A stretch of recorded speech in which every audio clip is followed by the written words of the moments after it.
Boa noite mais uma vez, pessoal. Meu nome é Poliana, estou aqui mais uma vez representando a Faculdade de EPG. Nós estamos indo para o nosso terceiro episódio sobre alguns temas, né, que envolvem a psiquiatria. No nosso primeiro encontro, nós falamos sobre transtornos de bipolaridade. No nosso segundo encontro, nós falamos sobre TDAH e autismo. E hoje o nosso tema, nós vamos falar sobre dependências. O Dr. Luiz, ele é atuante na área. Hoje nós estamos com um projeto na faculdade, onde nós estamos recriando, né, Dr. Luiz, uma pós-graduação em psiquiatria humanizada. Então, esses encontros é um momento dele estar passando para vocês a experiência dele, né, dentro dessa área, e a gente também tá passando um pouquinho, né, uma degustação, né, do que vai se aprender nessa pós-graduação. Para quem não conhece a faculdade de EPG, nós estamos há mais de 15 anos, né, somos referência na área da saúde. Nós temos esse curso específico para médicos, e temos cursos de pós-graduação também em outras áreas, né? Para farmacêutico, biomédicos, biólogos, fisioterapeutas, enfermeiros. Então, eu convido vocês também para seguir as nossas redes sociais, Faculdade EPG, @Faculdade EPG. Temos um portfólio, né, grande de cursos e também eventos, né? Então, hoje nós estamos com essa proposta de mais um episódio desse webinar, mas eu peço que vocês acompanhem para acompanhar os nossos outros eventos.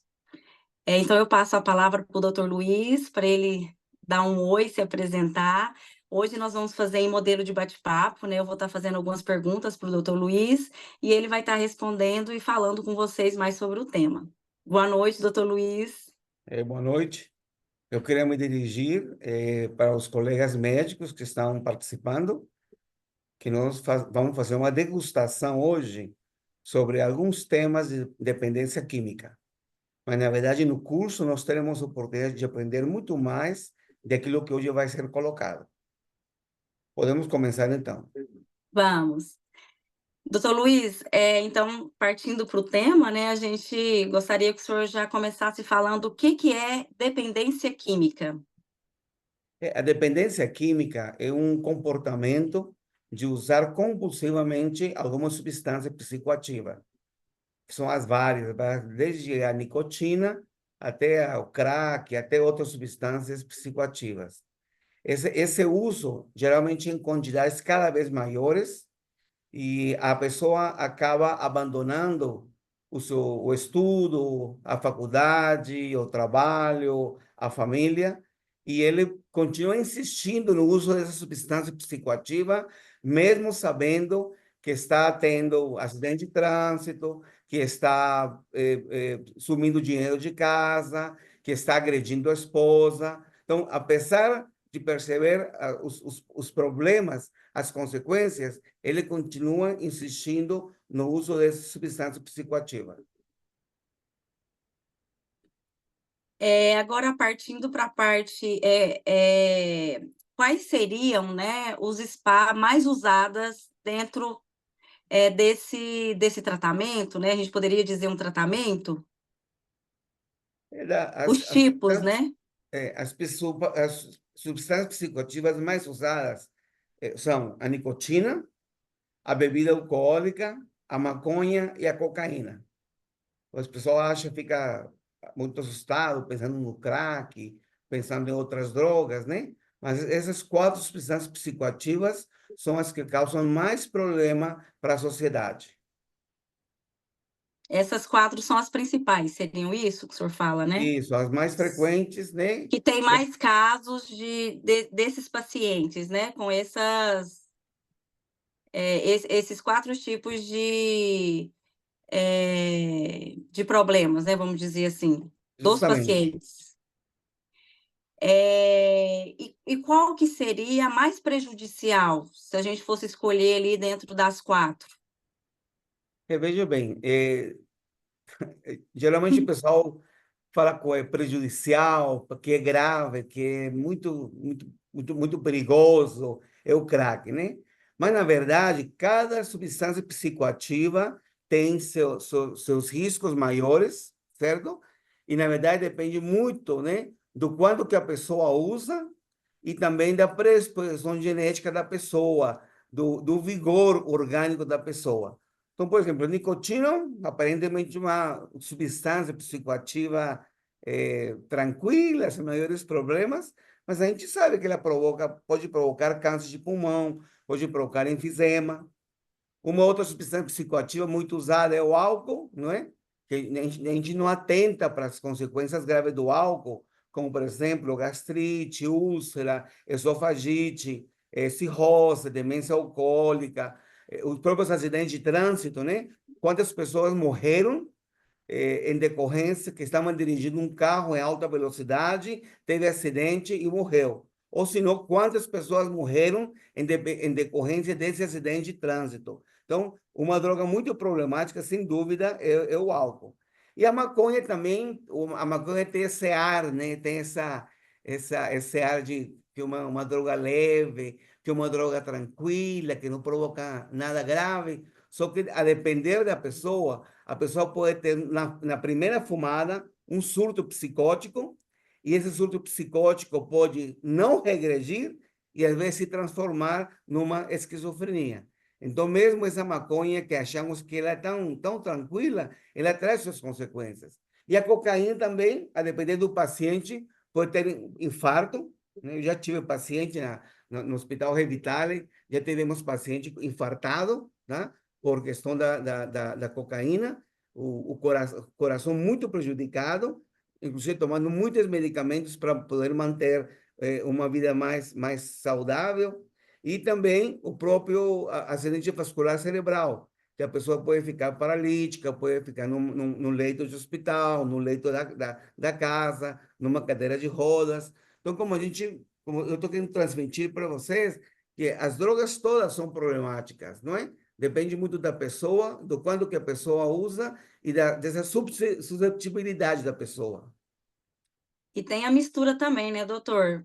Aquelas que usam, assim, né? Eu acredito que deve ter muitos pacientes, que o senhor deva participar aí dentro do acompanhamento com o senhor, que eu acredito que a mistura ali também causam vários efeitos psicóticos, né? Nesses pacientes. Um exemplo claro é a mistura de álcool com cocaína, ou de álcool com crack. Então, como eu disse agora há pouco, a cocaína, o crack já são cardiotóxicos já por natureza. Quando a pessoa mistura com álcool, a mistura da cocaína com o álcool provoca uma substância que chama cocaetileno. E essa substância ela é mais tóxica para o coração do que a própria cocaína, do que o próprio crack. Então, realmente, essas misturas que se fazem, realmente elas são também problemáticas. Sim. E eu queria que o senhor retratasse para nós, doutor Luiz, como que as pessoas se iniciam, né, nas drogas. O pessoal acha, né, que a pessoa já começa com um maço de cigarro por dia. Na verdade, não começa com um maço de cigarro por dia, começa com um cigarro, não é? A pessoa experimenta, gosta, lhe deu prazer, aí a pessoa acaba fumando dois, três, quatro, cinco. Tem pessoas que fumam um maço de cigarro por dia, não é? Igual o Sim. álcool, né? O álcool começa com um gole, começa com uma lata de cerveja, começa com um pouco de whisky, não é? Aí as pessoas, Uhum. ao longo do tempo, isso não é de um dia para o outro, não é? Não é de um ano para o outro. Ao longo do tempo, a pessoa acaba gostando do whisky, gostando da cerveja, e já começa a abusar, e quando menos percebe, já está dependente químico da cerveja. Igual com a cocaína, começa com a cheirada. Ele não começa já cheirando 1 quilo de cocaína.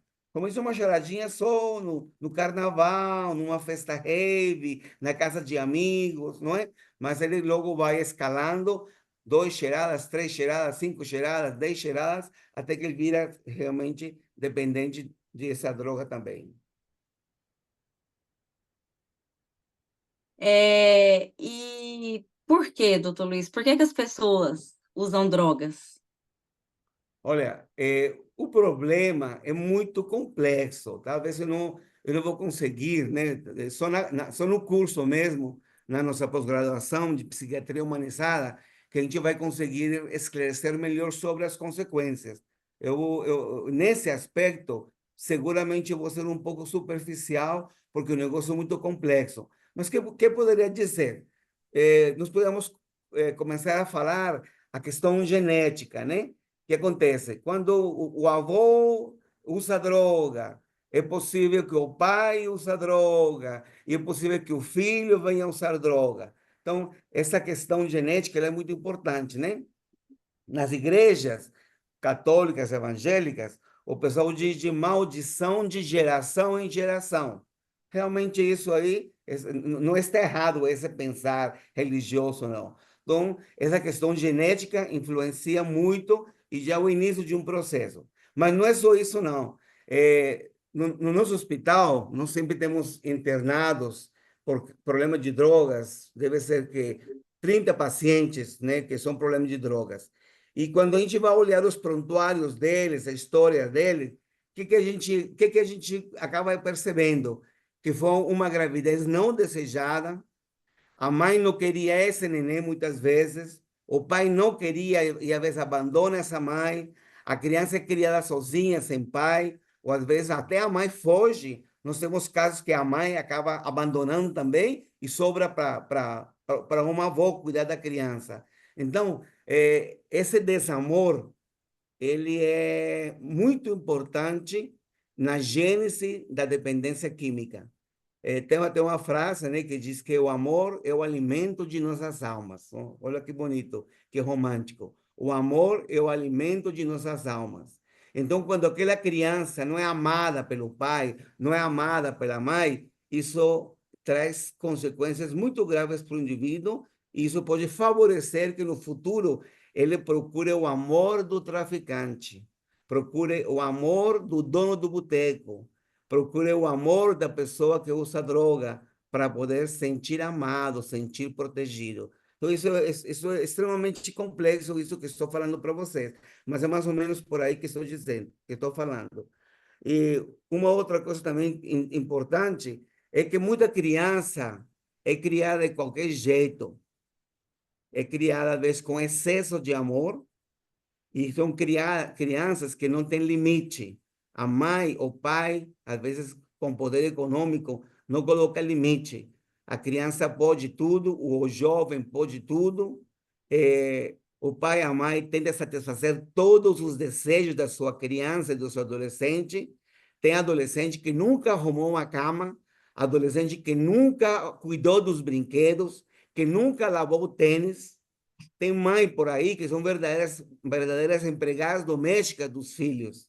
E isso vai ter uma repercussão no futuro, porque no futuro, no adulto, a vida é de direitos e deveres, não é só de direitos. Então, essa criança que foi inadequadamente educada, muitas vezes ela cai na droga, porque é a fantasia dela agora é a droga. Mamãe e papai já deu tudo, então vamos experimentar alguma coisa a mais, né, para que me traga uma sensação de prazer, não é? Então, a questão da educação do filho, ela é muito importante. A educação do jovem é muito importante. Um outro aspecto também é que muitas vezes essa criança, esse adolescente, teve sintomas de doenças psiquiátricas. Por exemplo, teve sintomas de depressão, teve sintomas de TDAH, transtorno de déficit de atenção e hiperatividade, teve sintomas de bipolaridade, teve sintomas de transtorno de ansiedade e assim por diante, e o pai não levou no médico, não levou no psiquiatra, achava que era frescura. Aí muitas vezes o jovem com essas sensações, às vezes com agressividade, às vezes com desatenção, às vezes com sintomas psiquiátricos de várias ordens, acaba procurando a droga como uma forma de automedicação. Eu conheço jovens que tinham sintomas, por exemplo, de bipolaridade e que usaram maconha e acharam ótimo. A maconha tranquilizou ele. O que ele queria é essa tranquilidade que a mãe nunca lhe ofereceu, o psiquiatra, a maconha lhe ofereceu. Aí temos, então, mais um dependente químico de cocaína, de maconha, não é? Às vezes, a criança triste, o adolescente deprimido, ele usa um álcool, uma bebida alcoólica, e no momento ele fica calmo, tranquilo, fica até, às vezes, até exaltado. Aí ele acha bom e fala: Nossa Senhora, a pinga, a cerveja é meu remédio. Intuitivamente ele faz isso. E às vezes aí é o início de um processo de dependência química. Agora, sem dúvida, né? Sem dúvida que o grande problema da dependência química é porque a droga dá prazer. É prazeroso para quem gosta, é prazeroso usar uma maconha. Para quem gosta, é prazeroso beber bebida alcoólica. Para quem gosta, é prazeroso a cocaína. Isso depende muito da pessoa, do que a pessoa tem dentro de si pela sua história de vida. Então, esse prazer lá no nosso cérebro, vai atingir uma região que chama região do prazer. Todos nós temos essa região do prazer. E ela, a depender de várias atividades, ela dá prazer no nosso organismo. Então, aquele, ai, que gostoso, não é? Então, quando a gente faz uma atividade física, termina a atividade física, ai, que gostoso. Quando a gente come um alimento gostoso, delicioso, como que foi gostoso. Então, essa sensação de prazer, ela faz parte da vida do ser humano. E a droga, as substâncias psicoativas dão prazer. Nós não podemos negar, não podemos dizer à nossa criança, ao nosso jovem, que a droga é má, que a droga é ruim. É mentira, porque para a pessoa específica, essa substância dá prazer. Então, esses são alguns dos aspectos que eu poderia dizer para vocês que levam a pessoa a usar substâncias psicoativas. O paciente, ele vê como benefício, mas a substância, ela causa um grande problema ao cérebro, né, doutor? Ah, sem dúvida, né? A conta, mais cedo ou mais tarde, vem. Vou dar um exemplo para vocês. Tenho vários pacientes no hospital que estão internados por demência alcoólica. Então, eles perderam a memória, às vezes não dão conta de tomar banho, eles não sabem aonde que está, não sabem qual que é o dia da data de hoje, entendeu? Realmente uma demência alcoólica. E a gente vai ver é justamente pelo álcool. Então, a conta, mais cedo ou mais tarde, vem. É isso que nós temos que ensinar aos nossos filhos, aos nossos jovens, não é? Que às vezes a gente se encanta com a droga, se encanta com o traficante, não é? Mas as consequências podem vir e elas vêm com juros, correção monetária.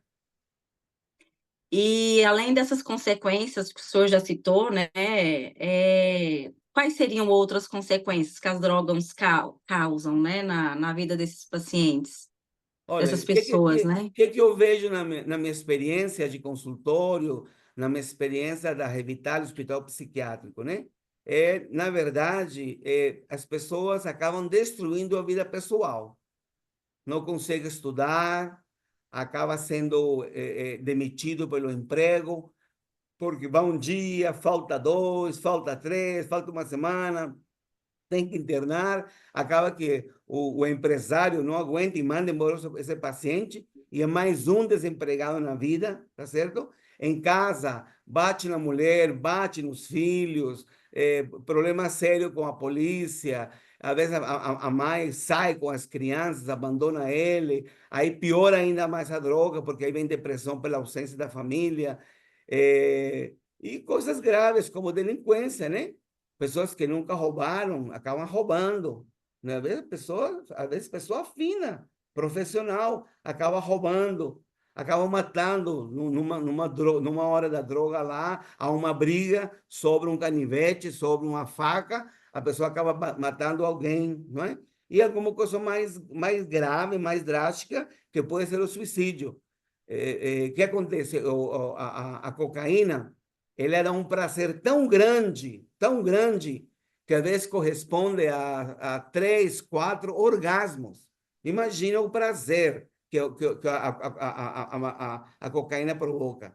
O crack pode provocar um prazer mais ou menos correspondente a 10 orgasmos. Só que o que acontece depois? Passou o prazer, a pessoa entra em depressão. Esses dias mesmo, tivemos um caso de um paciente, ele estava internado, estava bem, teve alta, e ele chegou em casa, comprou os remédios prescritos, só que também comprou droga e teve recaída. E parece que ele não suportou a tristeza, o amargor de ter tido uma recaída tão rápida que ele acabou tomando outras drogas, né? E acabou tendo um suicídio. Então, o suicídio é uma das consequências também do uso de drogas. É, e como sair, doutor? Quais seriam os tratamentos, né? Que o senhor orienta? É assim, nós temos dois tipos de tratamento. Temos o tratamento ambulatorial. O que é ambulatorial? Vai no psiquiatra, volta para casa. Vai no psicólogo, volta para casa. Vai no grupo de NA, Narcóticos Anônimos, ou no grupo de Alcoólicos Anônimos, volta para casa.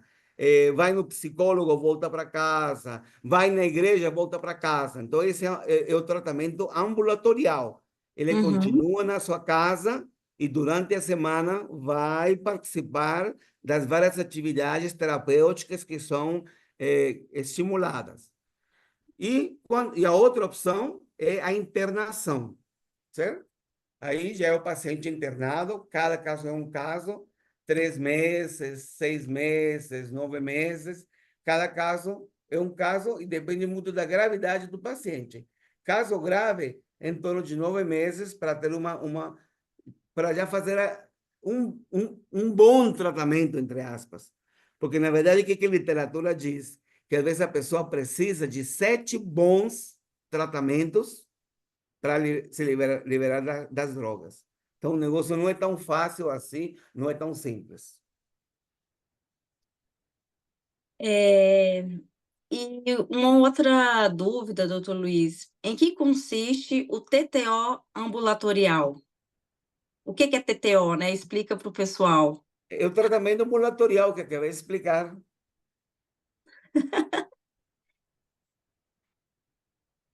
O tratamento ambulatorial e o tratamento por internação seria só o E, tratamento ambulatorial. e já falei dos dois, já falei dos dois. Não, é porque o senhor citou, né? Porque tem a psiquiatra. Eu falo assim, porque o que consiste o tratamento envolve psiquiatra, psicólogo, grupo de apoio e envolvimento religioso Isso, para esse justamente. tratamento. Aham.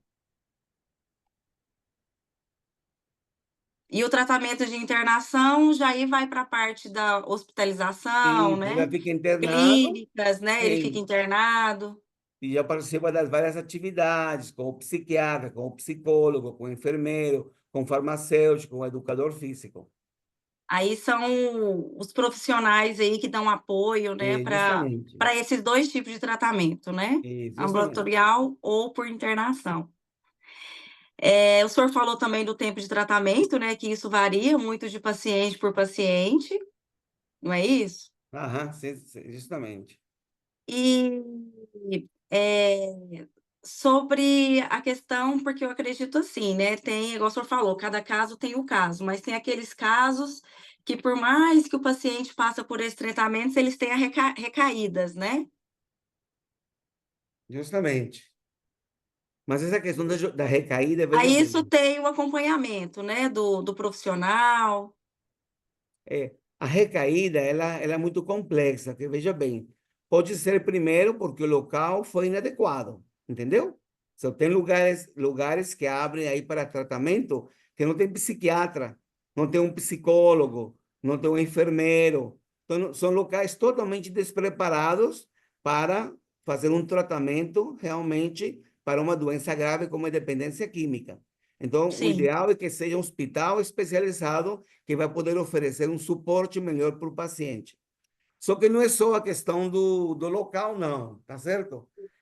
Às vezes é tempo curto. Tem jovem que é interna e com um mês fala assim, pai, mãe, tô ótimo, tô excelente, sarei, tá ótimo. E a mãe às vezes cai na conversa do jovem sai da instituição e, às vezes, no próprio dia já usou droga. Então, qual que foi o problema? Foi hospital? Não foi. O problema foi que o jovem não fez o tratamento adequado, certo? Mas não é Certo. só isso, não. Tem outro fator também, que a família não se envolveu no tratamento. Eu costumo dizer que lá no nosso hospital tem família que pega o jovem, joga por cima do muro e manda uma cartinha e diz assim: tudo que precisar pode cobrar que a gente paga. E às vezes a família nunca aparece no tratamento da família, porque temos que e quando nesse processo da dependência química tem que tratar o paciente e tem que tratar a família, porque muitas vezes são famílias desestruturadas, são famílias doentes, são famílias que prejudicam o paciente. Não adianta achar que o médico e os profissionais vão conseguir resolver o problema, né, doutor É. Luiz? A Tem uns, família também tem que se envolver, se dedicar.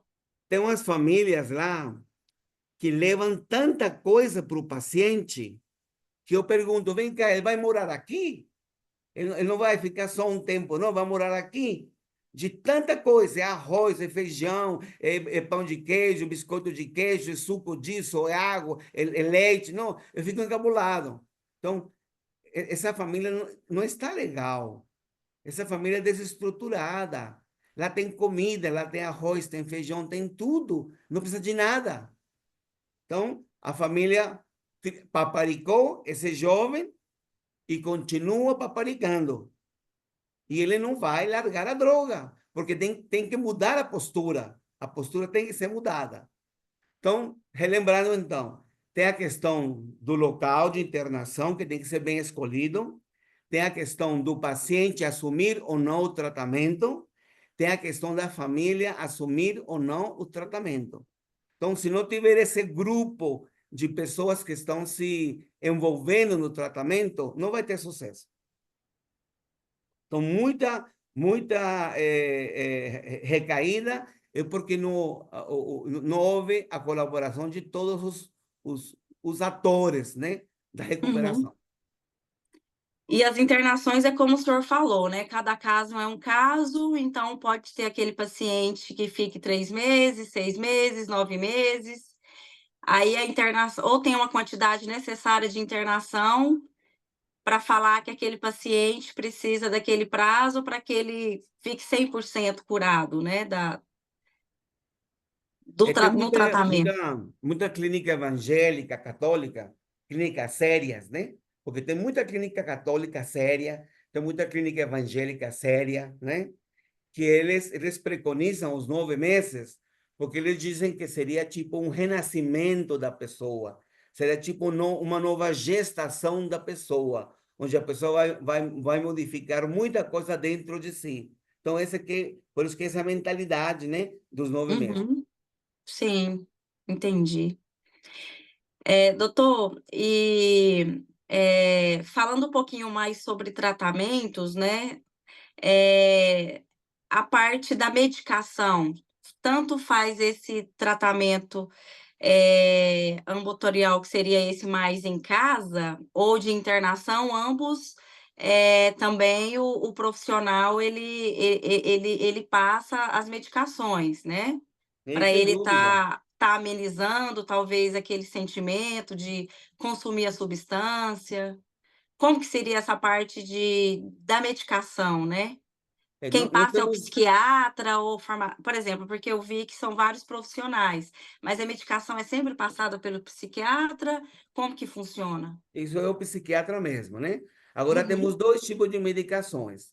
Temos medicações para a doença base do paciente, porque geralmente, lógico, tem as suas exceções, mas geralmente o dependente químico ou tem uma depressão, ou tem um bipolar, ou tem um TDAH, ou tem uma esquizofrenia, ou tem um transtorno de ansiedade, alguma coisa ele tem. A gente chama isso de comorbidade. Ele tem alguma comorbidade. E ok. tem medicação que é para fissura, para vontade de usar droga, entendeu? Então, temos Uhum, remédios que a gente usa para tentar diminuir essa vontade de usar a droga, que a gente chama Uhum, de sintomáticos. sim. Das minhas perguntas que eu tinha sobre o tema, eu acredito que foi isso, né, doutor Luiz? É poder abrir para as pessoas que estão nos ouvindo, que têm alguma Isso. dúvida. Até a gente teve um comentário, a Liriel falou que é muito importante o tema. Quer fazer uma pergunta, Liriel? Alguma curiosidade? Podem enviar no chat que eu pergunto para o doutor Luiz.